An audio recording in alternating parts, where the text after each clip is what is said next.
Of the many iconic planets in Star Wars, one of the most memorable is Mustafar, the birthplace of Darth Vader and graveyard of the Separatists.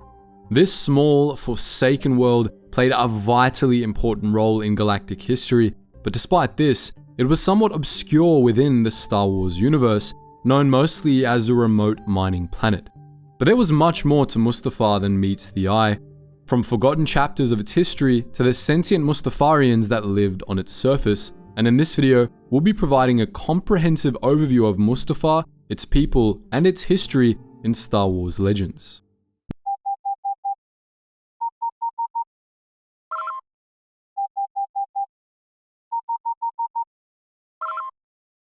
Attention, Sergeant on deck! Mustafar was located in the Mustafar system, which was situated at a distance of 53,000 light years from the core, making it extremely remote, even more than Tatooine was. The Mustafar system lay within the distant Atreus sector in the western reaches of the Outer Rim, a little visited part of space. Much of the western reaches were generally lawless, and the region's rimward extremes were no exception. The Atreus sector was never even a nominal part of the Republic, and it wasn't until first the CIS and then the Empire moved into the region that any galactic government had influence there. Large parts of the Atreus sector were uninhabited or had very little population, even stretches of the sector that lay along the Hydian Way, the longest and most well-traveled hyperspace route in the galaxy. The Mustafar system was located a short ways off the Hydian Way, along a branch of the super hyper route known as the Tostes Spur. This made it fairly easy to travel to, at least, not that very many people were interested in going there. The central star of the Mustafar system was named Priate, and it appeared yellow-orange in color, though its exact spectral class is unknown. Priate was orbited by a total of 5 planets, with Mustafar being the middle planet of the 3. Closer to the sun were the hothouse planet Shada and the gas giant Jestefad, while further away were the gas giants Lefrani and Rieta. Mustafar was the only one of these planets that was habitable, but only barely so, thanks to the influence of its larger cousins. While Mustafar in the modern era was a planet in its own right, it orbited extremely close to Jestefad, close enough that it lay entirely within Jestefad's magnetic field. Jestefad loomed large in Mustafar's skies and exerted enormous gravitational influence over the planet. But it wasn't the only one of Mustafar's neighbors to have such strong influence over it. Neighboring Lefrani did too. In fact, Lefrani's gravitational influence was the only reason Mustafar was its own planet and not just a moon of Jestefad.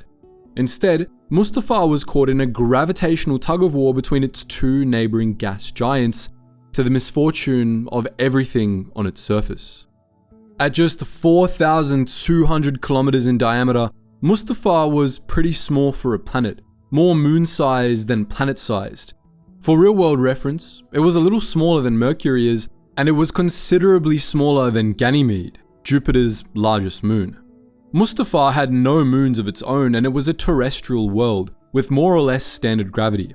It had a theoretically breathable nitrogen-oxygen atmosphere, albeit with heavy contamination from smoke, ash, and tiny shards of volcanic glass.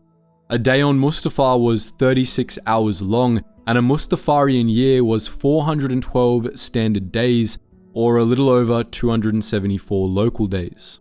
The surface of Mustafar was desolate, marked by constant volcanic activity, but Mustafar hadn't always been this way. Originally, Mustafar wasn't even a planet. It was once simply a moon of Jestefad, and in those days, it was a pleasant, temperate world, green and full of life. It was a nexus in the Force, and in 5,300 BBY, back when Mustafar still lay deep in wild space, this drew the attention of the Jedi. The Jedi Order established a remote and somewhat obscure satellite academy on Mustafar, which operated for centuries without any disturbances. The Jedi Enclave on Mustafar consisted of a scattering of structures spread across the moon's main continent, in which Jedi gathered to hone their abilities and train apprentices.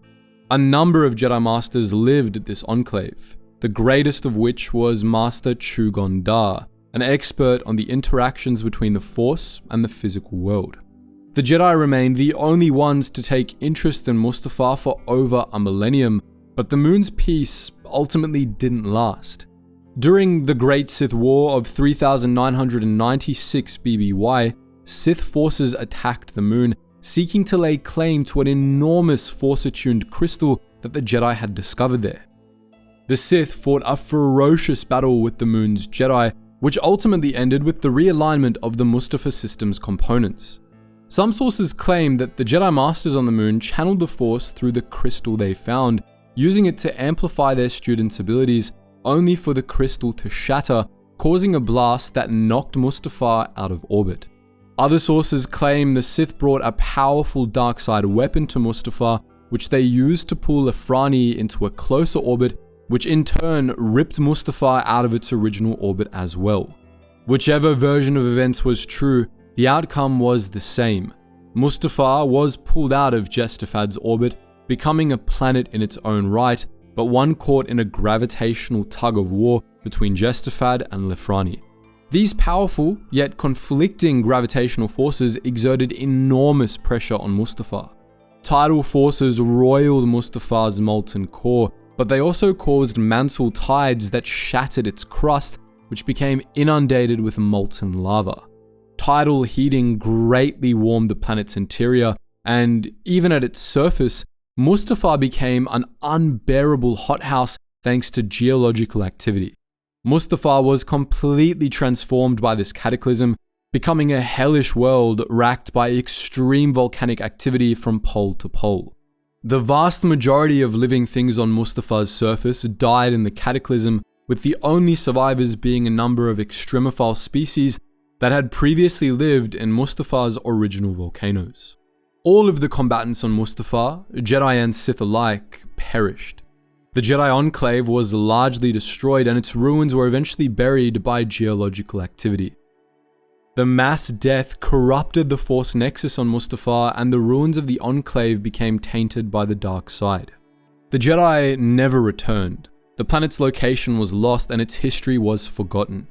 Mustafar wasn't rediscovered by the Republic until the 3600s BBY during the blazing of the Hydian Way, and even then, it was written off as a hellhole planet, not worth study or settlement.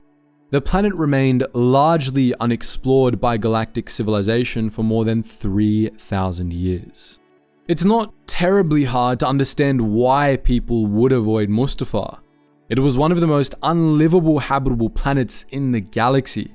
Some sources claimed that Mustafar was the harshest known planet for life to have evolved on, although it's possible that these sources were ignorant of the planet's temperate past. Mustafar's fragile crust was desolate, and it was constantly fractured by the tides of Mustafar's molten, searing hot interior. Geological activity on the surface was constant, and massive volcanic eruptions regularly submerged parts of the planet's continents beneath lava seas. As a result, the surface of Mustafar was constantly changing as old crust was rapidly buried. While there was no surface water on Mustafar, there were bodies of lava all across the surface, covering 35% of the planet. Much of this lava came directly from Mustafar's interior through rifts in the crust, while the rest was spewed out of volcanoes, lava geysers, and other such features all across the planet. Mustafar's volcanoes erupted near constantly, and the lava they disgorged formed rivers that ran all across the surface of the planet. These lava rivers deposited their contents into lakes, seas, or even oceans of lava, which filled what had once been Mustafar's ocean basins or lowland regions. In some places, these seas were bordered by the steep cliffs of Mustafar's highlands, and there, titanic lava falls formed along the lava rivers. This geological activity, as well as the constant presence of molten lava on Mustafar's surface, meant that the planet had extremely high surface temperatures. Buildings, droids, and work platforms had to be equipped with shields to keep out most of the heat in order to remain stable, while sentient beings that left the shelter of these structures had to wear protective clothing or shield themselves in the Force in order to survive. Despite this extreme heat, Mustafa's lava was actually on the cooler side, averaging temperatures of only 800 degrees Celsius. This was because much of Mustafa was composed of unusual mineral allotropes that were molten at lower temperatures than most rock types. As a result, Mustafarian lava was less viscous than lava at its cool temperatures usually was. This made it possible for the lava to be harvested using specialized equipment, which was convenient because Mustafa's unstable geology meant that the planet's surface lava was full of valuable metals and minerals that were usually only found deep inside planets, including merconite, carbon, aluminium, and gold. The parts of the planet's surface that weren't under lava came in a few different biomes. Some parts of the crust, such as the burning plains, were actually just enormous but thin slabs of rocks formed from cooled lava, which floated on top of the lava seas. These regions were unstable, and ground quakes could cause them to sink beneath the lava and melt. Other areas were mountainous islands amidst lava seas, as was the case for Tulris Isle. Still other parts of the surface were covered by large plains formed from layers of cooled lava flows. Many of these regions, among them Birken's Flow, were excellent for conventional mining. Others contained more unusual mineral deposits, as was the case for the Crystal Flats, an old lava flow where crystals had formed all across the surface. The bulk of Mustafa's landmasses, however, were dominated by jagged mountain ranges with narrow valleys between them. Some valleys, such as the Smoking Forest, had extensive geological activity, while others didn't, at least by Mustafa's standards. The lowland regions of Mustafa were largely covered by volcanic tephra and gravel formed from ground-drawn volcanic glass and igneous rock. Above the black glass sand of Mustafa's valleys rose countless towering mountains, most of which were primarily made of obsidian. Many of these mountains stood atop enormous cave systems that wound deep into Mustafa's crust. These were some of the only relatively safe havens for living things that Mustafa offered, although they were still quite warm. All told, Mustafa's surface was a barren, hostile wasteland, and its skies weren't any more pleasant. The planet's atmosphere was breathable, on paper. The planet somehow retained its pre-cataclysm nitrogen-oxygen atmosphere despite 4 millennia of pollution. But that pollution did take its toll, and it made just breathing on Mustafa difficult. The planet's volcanoes didn't just spew out lava, but also enormous clouds of ash and smoke which constantly filled the sky, often obscuring Mustafa's sun behind a thick black haze. Small particles of tephra and tiny shards of volcanic glass filled the air as well, and they had a habit of slowly tearing up the throats and lungs of those who ventured onto the unshielded surface without a breath mask. Mustafa's atmosphere was poisoned and corrosive, and much like its interior, it was constantly being churned up.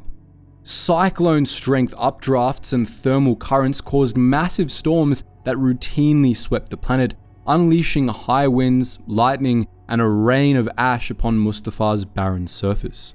This atmospheric chaos was made worse by the interference of Jestefad's magnetic field, which Mustafa was located within. This subjected Mustafa to fierce, regular electromagnetic storms, which made navigating the planet's atmosphere dangerous.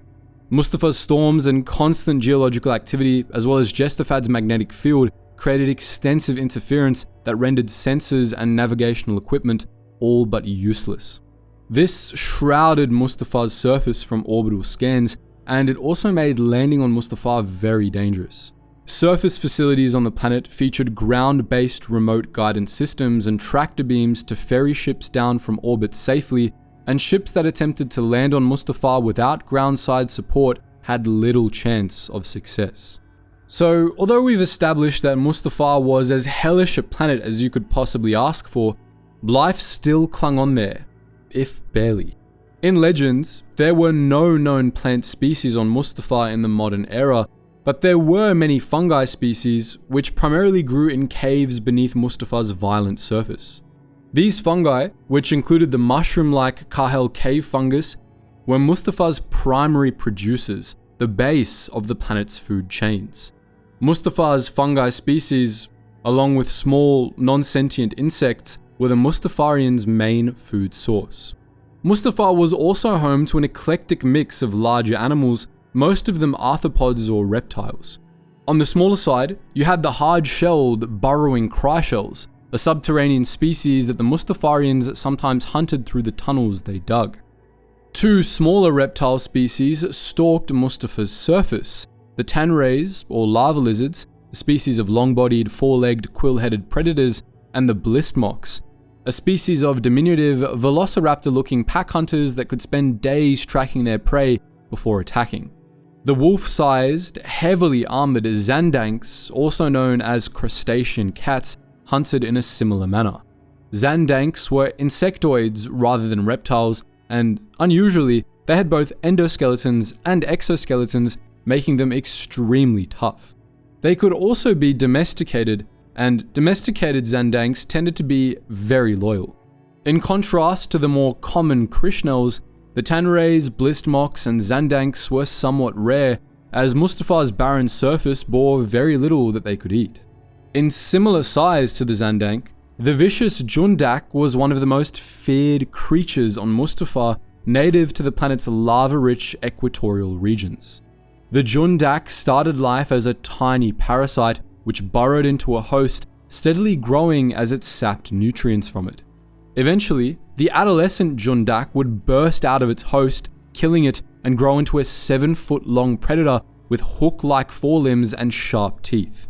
Jundaks were especially common on Tolrus Isle, which was otherwise inhabited only by the Tolrus, a large quadrupedal egg-laying herd animal. Tolrus had a number of huge, sharp horns on their heads, and while they weren't hunters, the combination of poor eyesight, bad temper, and the pressures of a hostile world meant that they attacked pretty much anything on sight. The Jowenko lava beast, a bizarre, dragon-like creature, was of a similar size, although the resemblance ended there. For the native Mustafarians, by far the most important creature on the planet was the lava flea, a species of 4-meter-tall arthropods that the Mustafarians domesticated.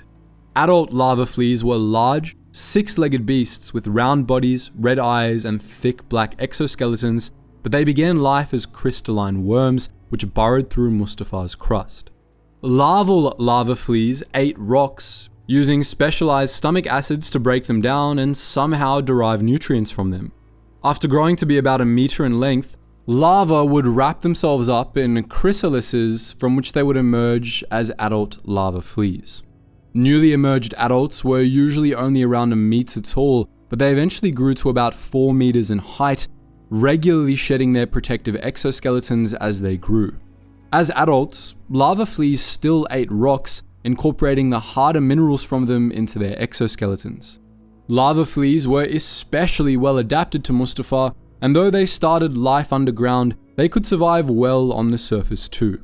Their eyes were protected by nictitating membranes, while the rest of their bodies were covered by an extremely tough, heat-resistant exoskeleton.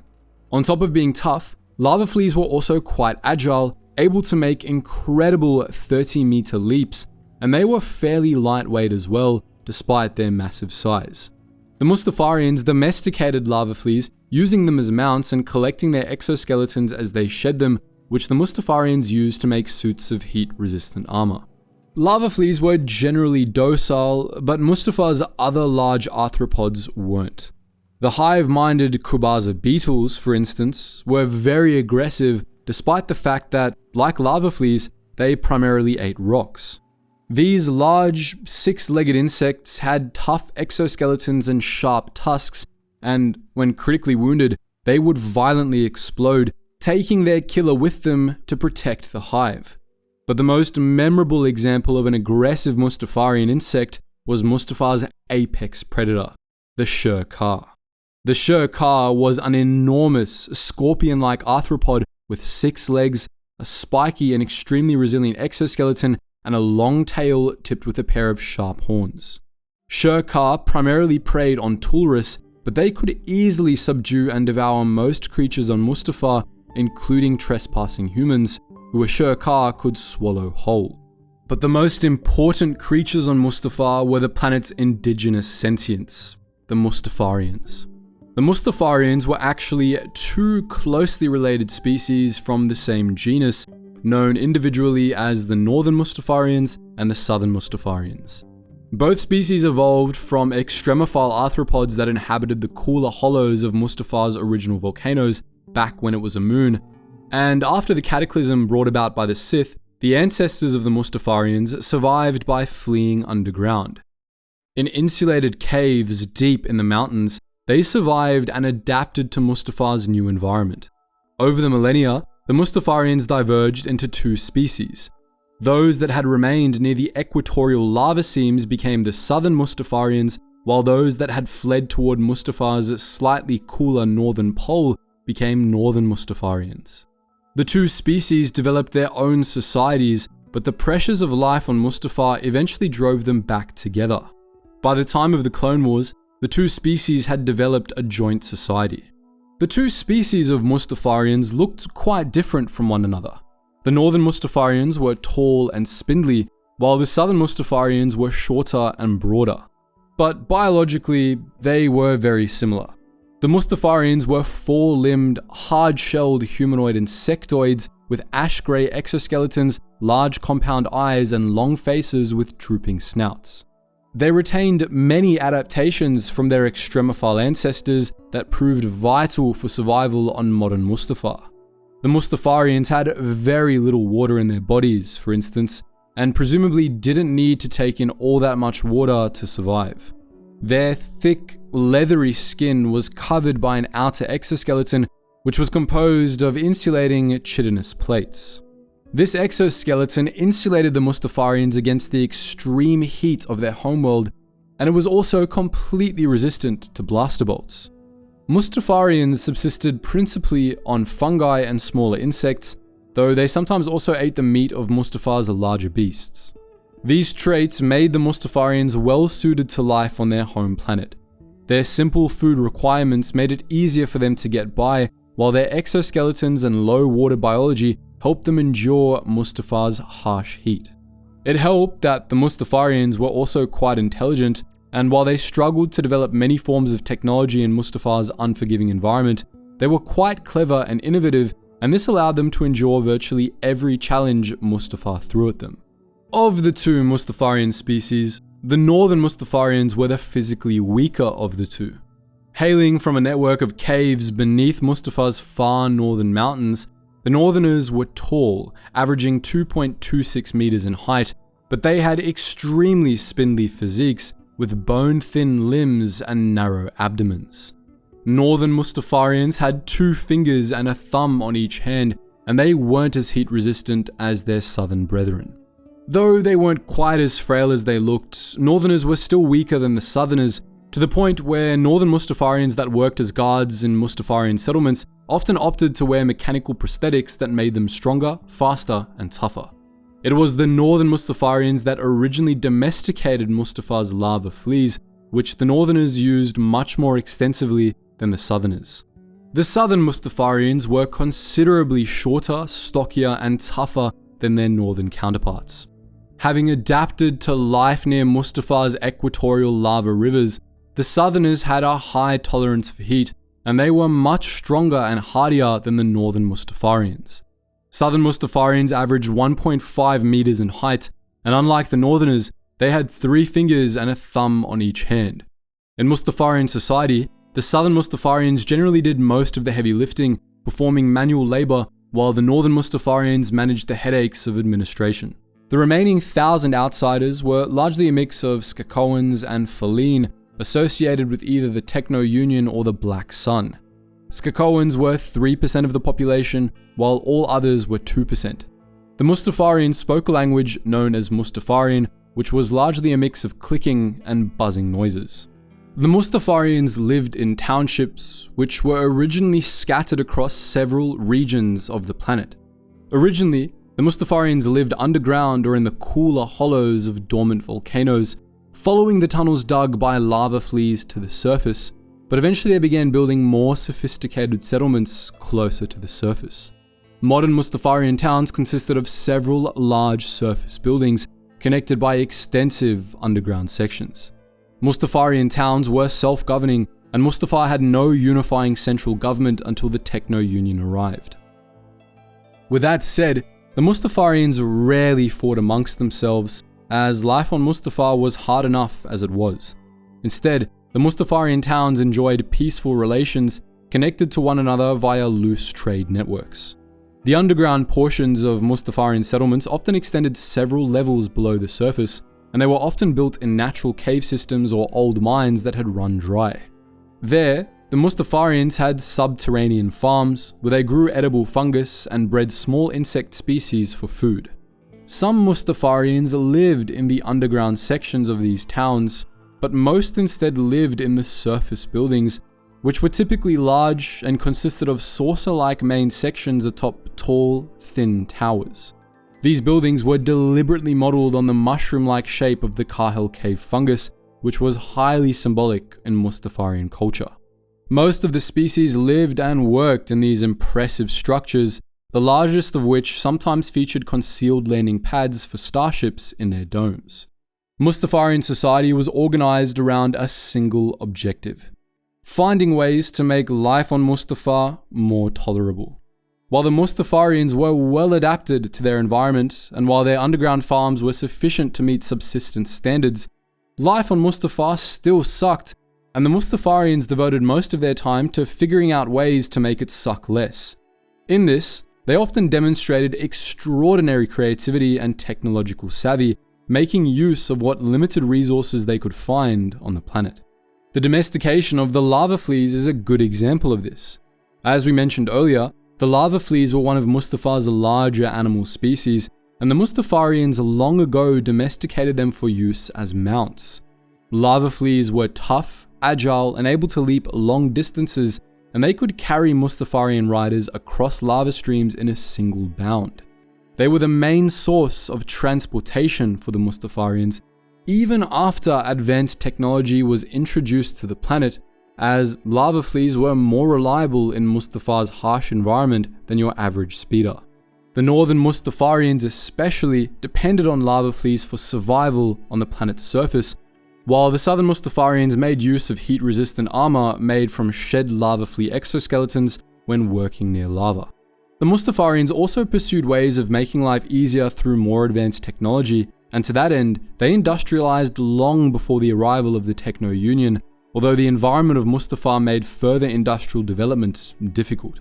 The Mustafarians began mining operations near their settlements, digging into the cooled lava plains of their planet, and skimming the surface of lava rivers with pole-mounted cauldrons, extracting a variety of ores to make the tools and equipment out of. They created insulating clothes and breathing apparatuses for those among them that worked on the surface, allowing them to more easily survive work along Mustafar's lava rivers, and they improved the structure and technology of their cities to make them more comfortable. As we said earlier, the work in this industrial society was generally divided up based on species.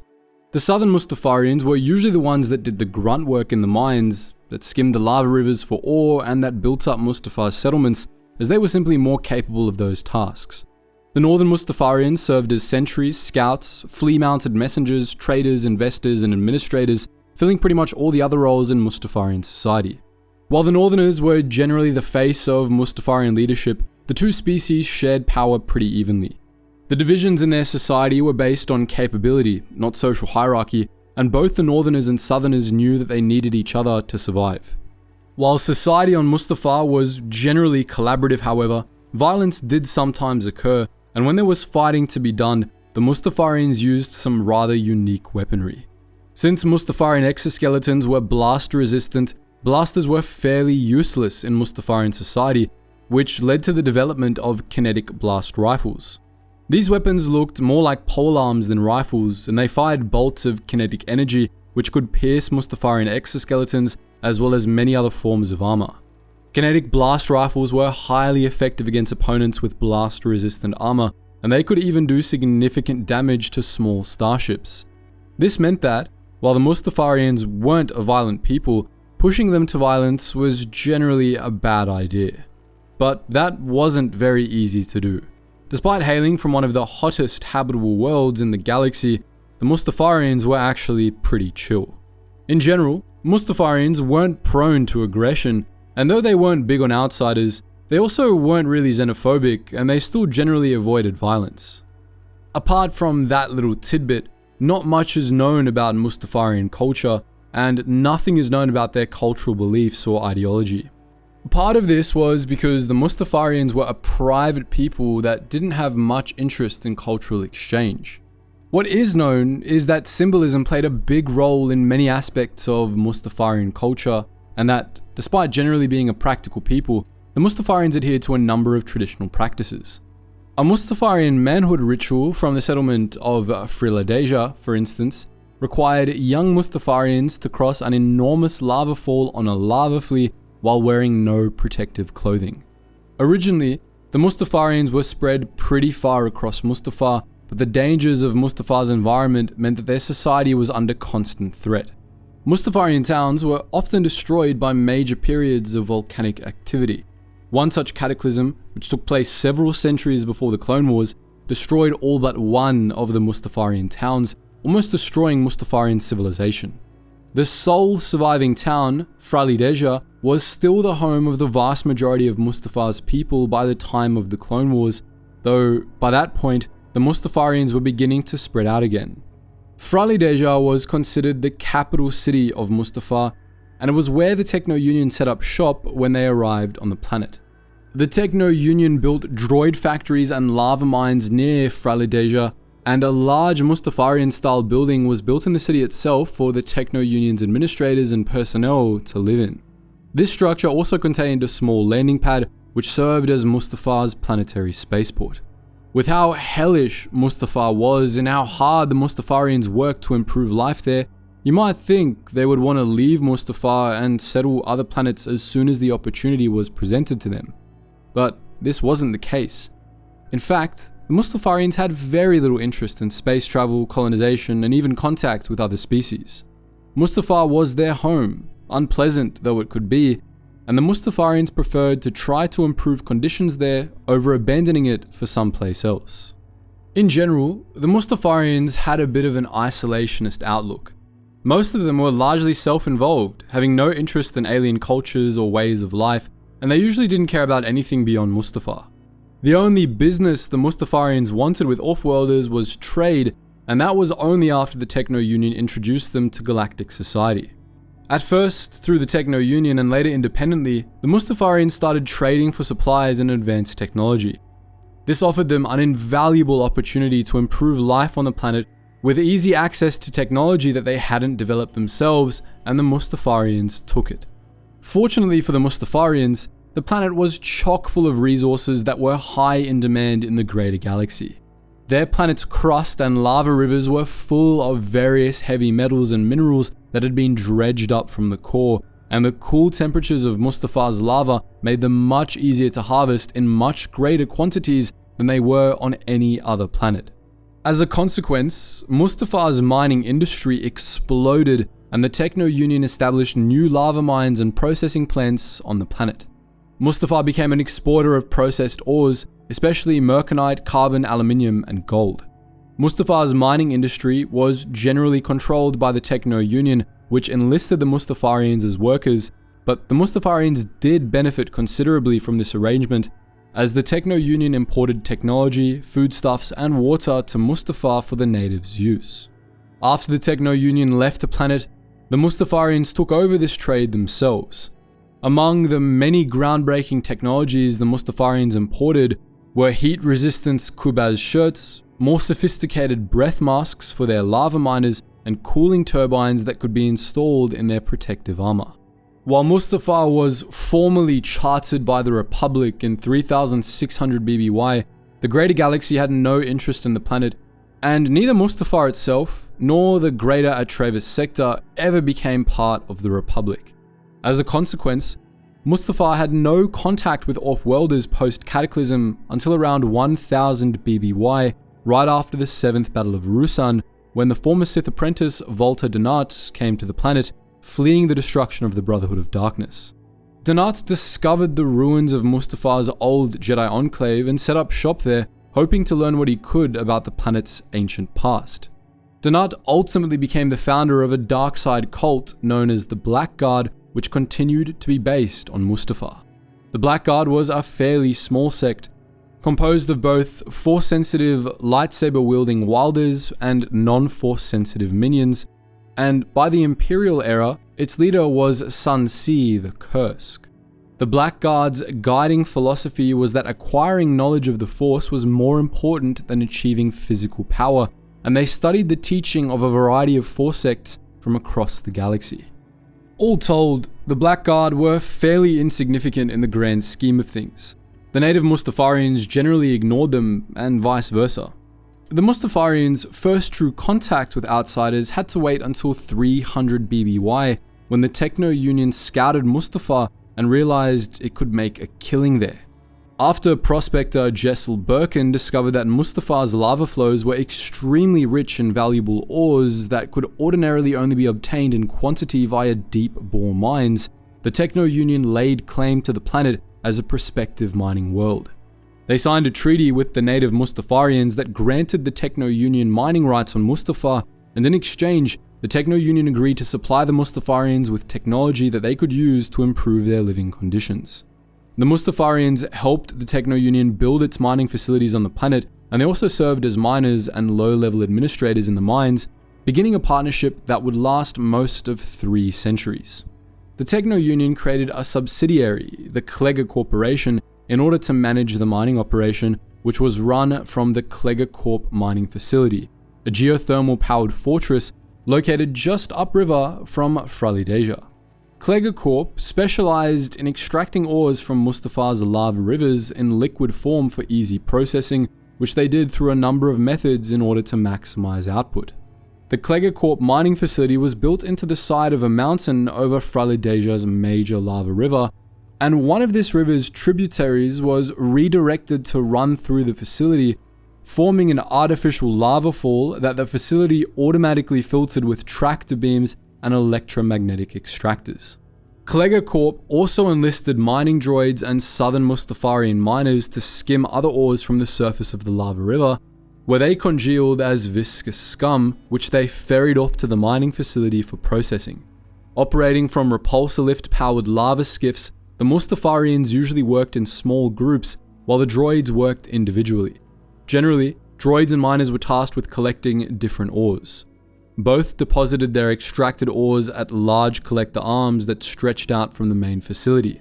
These arms also contained sensors that scanned the lava river for ore clusters and transmitted their locations to the miners, as well as repulsor field generators that suppressed lava geyser eruptions around the facility.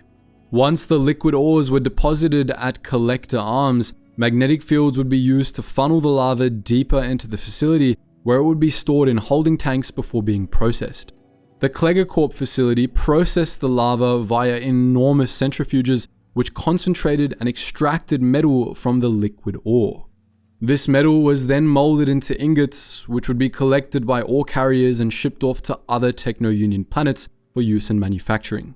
The Techno Union also did some manufacturing on Mustafar itself, establishing a secret droid factory deep in the mountain behind the main mining facility. For 300 years, Mustafar was a literal gold mine for the Techno Union. The Klega Corp mining facility, as well as a few satellite facilities built elsewhere on the planet, proved incredibly productive, making Mustafar one of the Techno Union's most valuable mining worlds. The Mustafarians profited from the operation as well, which they more or less ran on their own by the time of the Clone Wars, albeit under the purview of Klega Corp administrators and the occasional assistance of Techno Union technicians, roughly 1,000 of whom lived in Fralidasia alongside the natives. After the Techno Union put Mustafar on the map, however, other groups started to take an interest in the place. The Black Guard was already on the planet by the time the Techno Union arrived, and at some point, the crime syndicate Black Sun set up shop on Mustafar too. Black Sun originally had at least 2 facilities on Mustafar. The larger of these, a great fortress in the remote reaches of the planet, run by Zomit Grunsight, became Black Sun's temporary headquarters during the Clone Wars.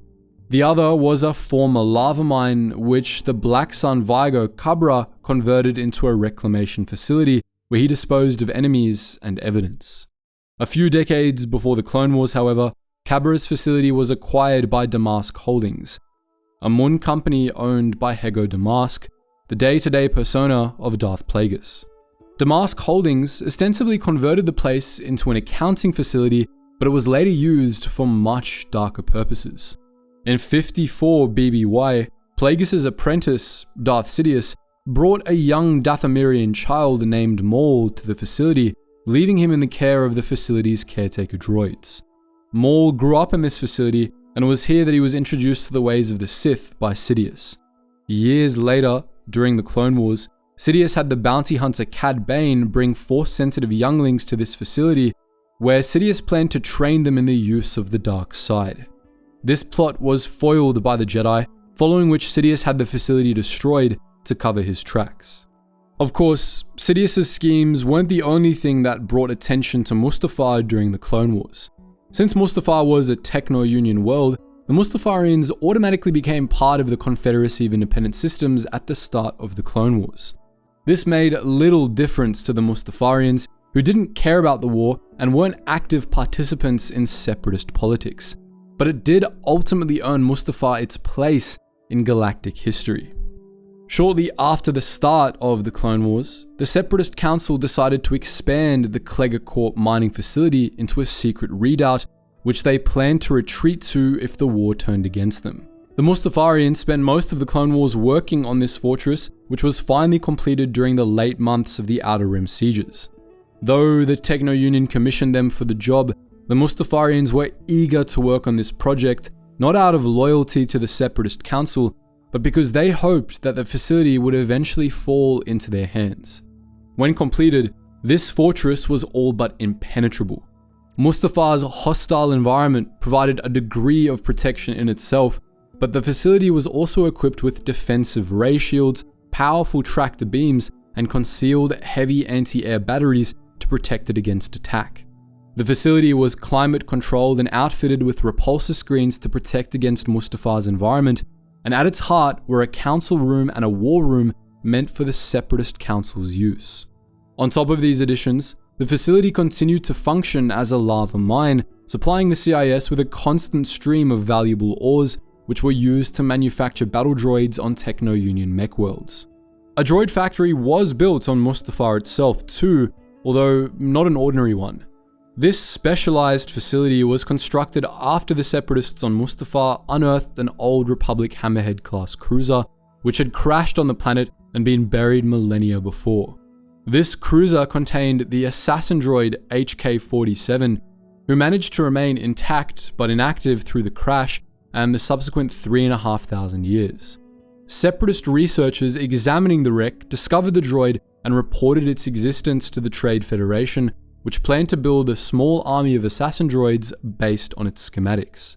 The secret factory meant for this project was built near the crash site in 19 BBY, but it was ultimately left inactive as the end of the war came before the project could get off the ground. That same year, after the Battle of Coruscant, the Separatist Council relocated to Mustafar on the orders of Darth Sidious and General Grievous, who promised that they would be safe there. Not long after their relocation, the Council's leader, Nute Gunray, was contacted by Lord Sidious, who told him that the war was over and instructed him to remotely deactivate the CIS's droid armies. Gunray did so, and once the deactivation signal was transmitted, the Clone Wars effectively came to an end. Sidious's apprentice, Darth Vader, arrived on Mustafar. The Council had been told he was coming in advance, so they deactivated their stronghold's defenses to let his ship through. A fatal mistake. Upon entering the Council's war room, Vader began a massacre of all the assembled councillors and their guards.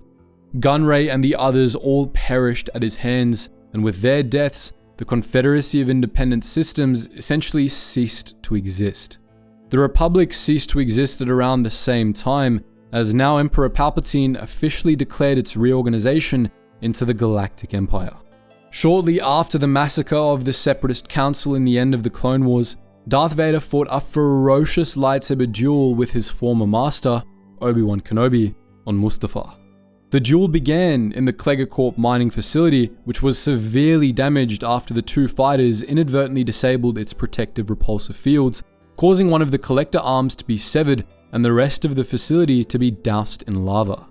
Vader and Kenobi rode the severed collector arm down the lava river past Fralideja, fighting as they went, before their duel came to an end on the black glass sands of the river's shores.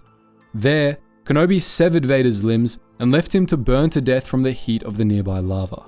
Vader survived, but only barely, thanks to the timely intervention of Darth Sidious. The end of the Clone Wars brought great change to Mustafar.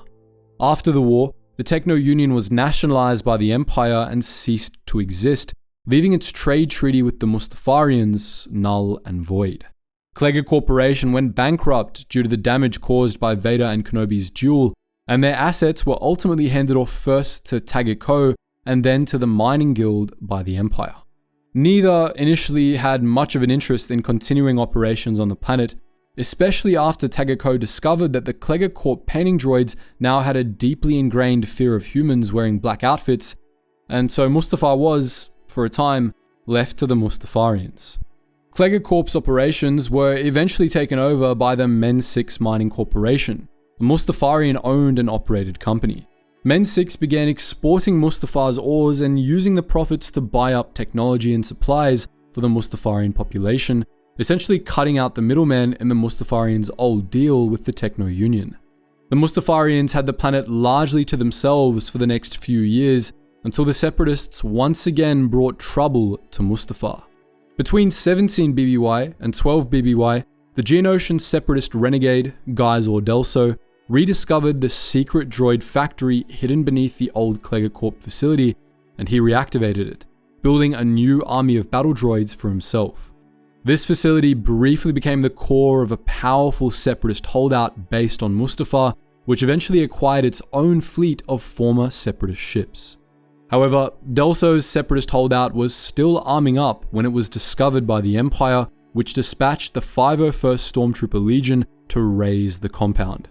On orders from Darth Vader, the 501st stormed the old Klega Corp fortress, killed Guy Zordelso, and destroyed most of his droid army, following which the Klega Corp facility was completely destroyed via orbital bombardment, although neighboring Fralideja was spared, fortunately. After this battle, Mustafar largely faded into obscurity in legends, and the Mustafarians were perfectly fine with that. Men 6 continued its mining operations for years to come, and occasional crises attracted brief bursts of attention to the planet, such as the reactivation of HK-47 and his Separatist-made army. None of these crises were lasting, however, and various groups of spacers put a stop to most of them. By the time of the Battle of Endor, Mustafar remained a hellish, mostly obscure mining world where the Mustafarians continued to eke out an existence. So that's the full story of Mustafar, at least in the Legends timeline. There is more to the planet in canon, but that's a story for another time. Anyways, what do you think? Did you remember that the Mustafarians were even a thing before this video? Let us know all your thoughts and more in the comment section below, and as always guys, thank you so much for watching, and I hope to see you in the next video.